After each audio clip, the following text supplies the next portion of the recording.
Bonjour tout le monde. Euh, bonjour Daniel. Bonjour, bonjour tout le monde. Bon, ben, comme on dit, la récréation est finie. On en recommence, malgré que l'été, c'est plus tranquille pour nous, mais on n'est pas inactif, on travaille pareil. Euh, bienvenue aux Snowbirds en Floride qui commençaient à arriver.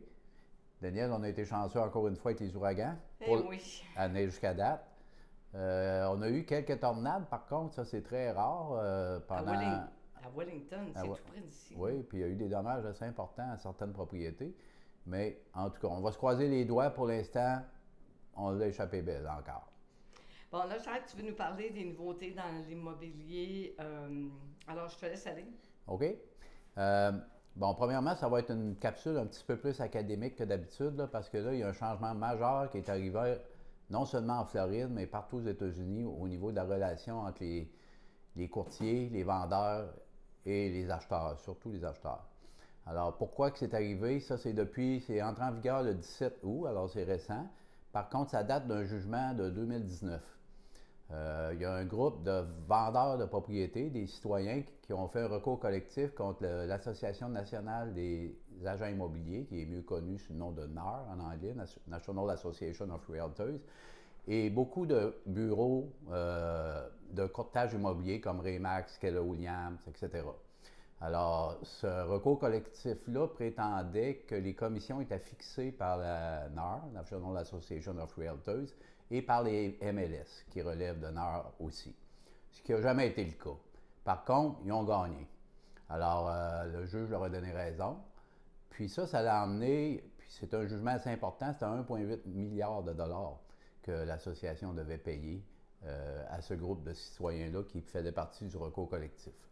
Bon, maintenant, il y a eu une négociation hors cours qui ont réglé pour, je pense que c'est 418 millions qui va être payé par tout l'ensemble des courtiers. Il y avait un fonds de secours pour ça. Mais l'important là-dedans, là, c'est qu'il y avait des conditions à ça pendant le recours collectif. Les conditions étaient les suivantes. À partir du 17 août, quand vous vendez votre propriété avec un agent immobilier partout aux États-Unis, on ne peut plus annoncer qu'il y a un partage de commission avec le courtier qui représente l'acheteur, en l'occurrence le courtier-vendeur qu'on appelle dans notre jargon. Alors, avant, on avait, dans la description de la propriété, on avait un endroit où on indiquait la paye qui était offerte par le courtier inscripteur au courtier vendeur. On ne peut plus faire ça. On n'a pas plus d'aucune façon annoncer sur un site qui est MLS ou qui est National Association of Realtors, realtor.com entre autres, on ne peut plus annoncer les partages de commissions. Alors ça va apporter une différente façon de travailler pour les courtiers inscripteurs.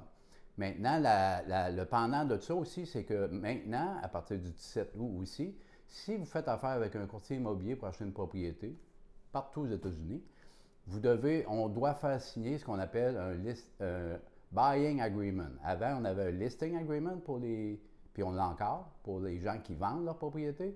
Mais à partir de maintenant, on ne peut plus montrer aucune propriété à un acheteur potentiel sans faire signer une entente de courtage qui prévoit, dans cette entente-là, une rémunération au courtier. Donc, l'acheteur s'engage à payer une rémunération au courtier.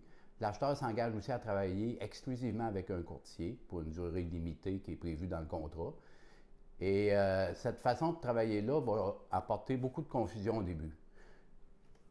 Moi, ce que je pense, puis nous autres, de la façon qu'on a tout le temps procédé, c'est qu'on a déjà un partage de commission qui est établi en vertu de la valeur des propriétés. On va continuer à faire la même affaire.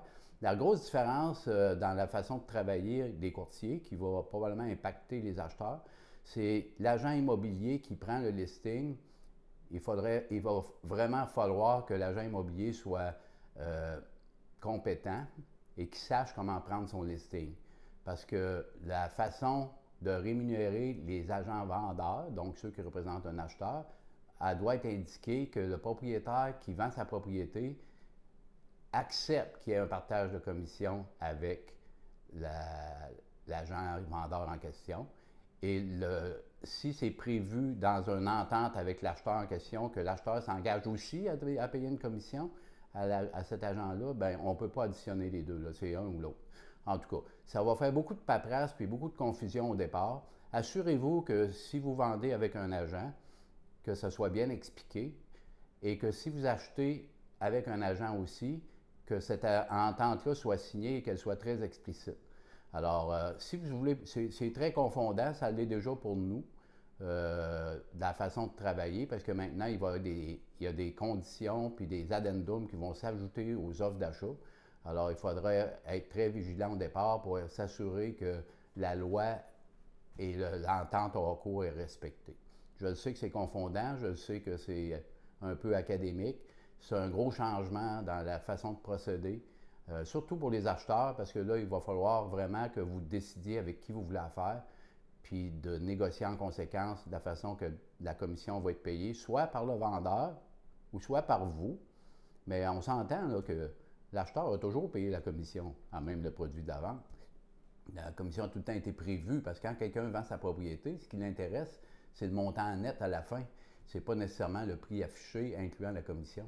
Alors, ça a tout le temps été fait, puis ça n'a jamais été fixé, ça n'a jamais été entendu. Il n'y a jamais eu d'entente de fixer les commissions, ça a tout le temps été négociable. Maintenant, ça l'est explicitement exprimé dans les documents. Alors, on vous souhaite une bonne saison. Au plaisir de vous rencontrer, peut-être pas tout le monde, mais beaucoup d'entre vous, en quelque part.